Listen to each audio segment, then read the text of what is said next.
Live on KPRC TV and the KPRC 2 Plus live stream.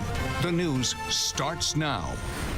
The man charged with killing Migos rapper Takeoff appearing in court today asking for another bond reduction. A judge just ruled on that request. We'll have a report from the courthouse. The Supreme Court rules Title 42 is staying in place for now.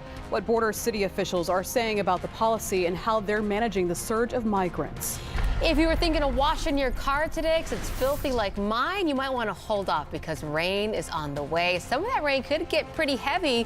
Meteorologist Anthony Yanez has your forecast and the timeline for Thursday's storms. Thank you for joining us this noon. I'm Sion Rhodes. And I'm Lisa Hernandez. Thanks for being here. The man accused of killing Migos rapper Takeoff appeared in front of a judge just moments ago asking a judge for another bond reduction. KPRC 2's Rowan Belogan was there and has the latest on the judge's decision.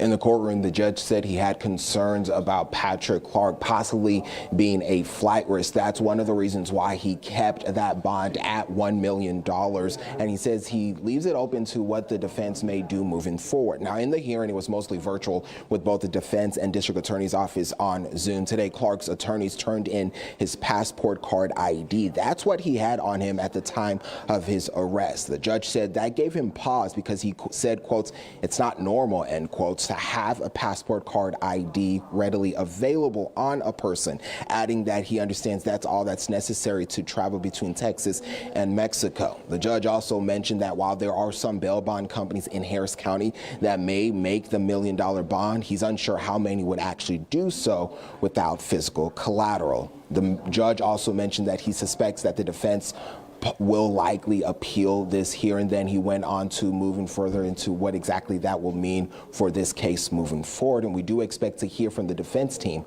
later this afternoon. Reporting from downtown Houston, Rowan Belogan, KPRC 2 News.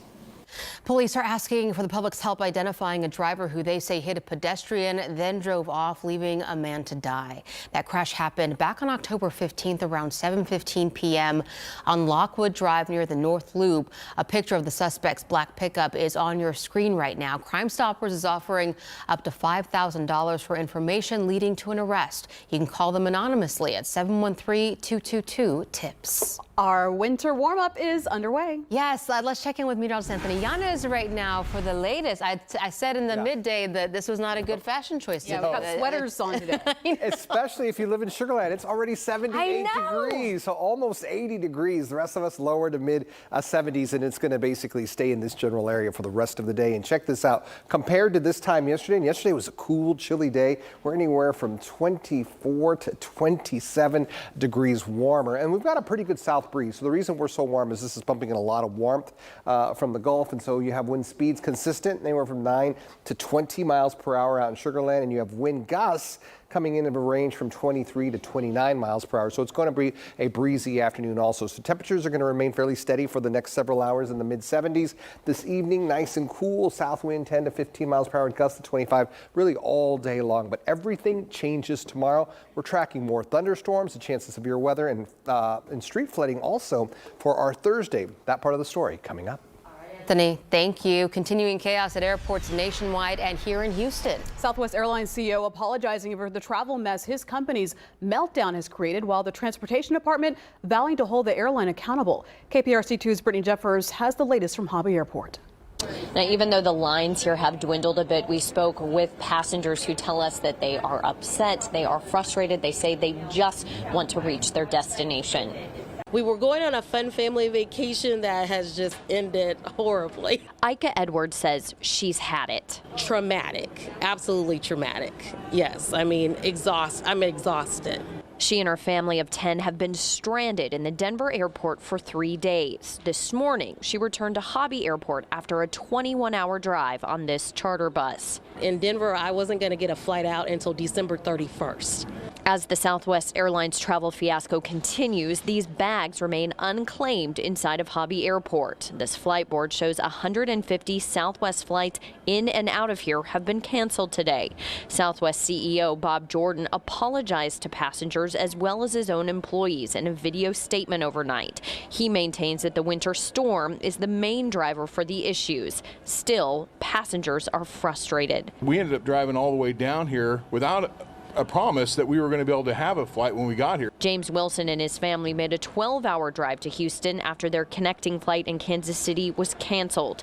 He says the travel issues will continue when they return. 2 people will have to drive those 2 cars back, too. So it's not over. No, it's not over. So on Monday, the U.S. Transportation Secretary says that the agency will be investigating and examining these causes of Southwest widespread cancellations and looking to see if the airline is meeting legal obligations to those customers who have been stranded. At Hobby Airport, I'm Brittany Jeffers, KPRC 2 News. The controversial restrictions on border migration known as Title 42 will remain in effect for now. Yesterday, the U.S. Supreme Court ordered the policy to continue while legal challenges play out. The federal government uses Title 42 to expel asylum seekers without a hearing. The Trump administration began the policy in March 2020 as a COVID-19 prevention measure. The mayor of El Paso says the city is doing its best to take care of asylum seekers, many of whom are now sleeping on the streets. Because we want to make sure that we don't lose any lives. We want to make sure that people are treated with dignity and respect. President Biden also reacting to the ruling just before departing for his trip to St. Croix.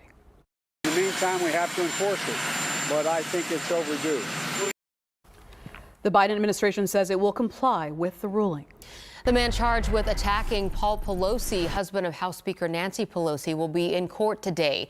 David Tapap is charged with attempted murder in the October attack. He's set for another pretrial hearing. He could face more than 50 years in federal prison if convicted. Houston native and longtime staffer at the White House and the United Nations, Peter Russell, has died at the age of 81. Russell graduated from the University of Houston in 1965. He began in politics in 1969 as a press secretary to George H.W. Bush when he became a congressman and then ambassador to the UN.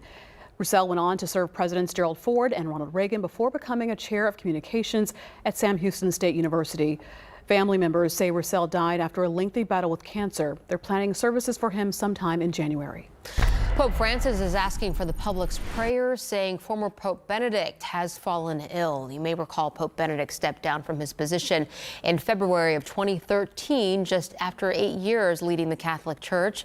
Church officials say the 95-year-old's condition is worsening, though they haven't said exactly what illness he is fighting. The Department of Health and Human Services says the number of people enrolled in government-sponsored health care has reached an all-time record. Nearly 11.5 million Americans signed up for insurance through the healthcare.gov marketplace from November 1st to December 15th. That is up 18% from last year. The figure does not include people who signed up for coverage through state marketplaces. Texas uses the federal exchange. You have until January 15th to sign up for 2023 coverage. U.S. officials considering new travel restrictions on people coming to the states from China. Coming up, what those restrictions might include and reaction from Chinese leaders. Plus, a historic site in Jordan hit with devastating flash floods.